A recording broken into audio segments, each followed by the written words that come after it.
Toni Morrison est morte dans la nuit du 5 au 6 août, à l'âge de 88 ans, avec un sentiment de révolte inentamé.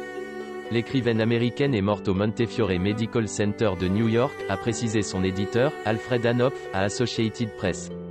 Ni le succès international, ni le prix Nobel de littérature en 1993, elle est la première afro-américaine à le recevoir, ni les divers doctorats honoris causa et autres distinctions ne sont parvenus à altérer ses passions et son allure de guerrière.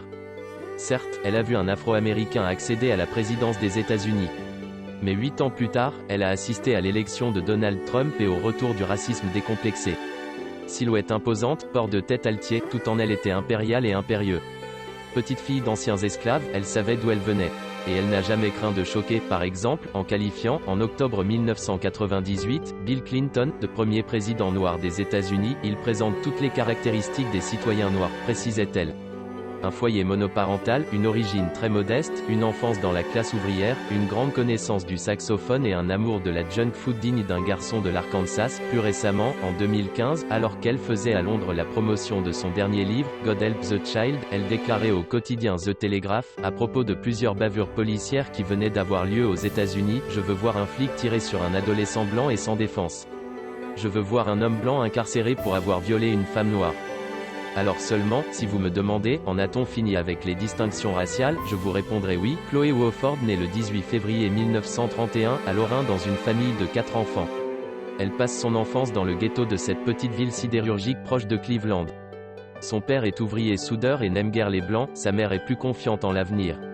Sa grand-mère lui parle de tout le folklore des Noirs du Sud, des rites et des divinités. C'est en se convertissant au catholicisme que Chloé prend comme nom de baptême Anthony, que ses amis abrègent Anthony. Son grand-père est un fervent lecteur de la Bible et, très vite, elle apprend à lire et à écrire. Boursière, Chloé Anthony Wofford fait de brillantes études, soutient une thèse sur le thème du suicide chez Faulkner et Virginia Woolf, et commence une carrière d'enseignante. En 1958, elle épouse Harold Morrison. Ils ont 2 enfants et divorcent en 1964, mais elle gardera Morrison comme nom de plume.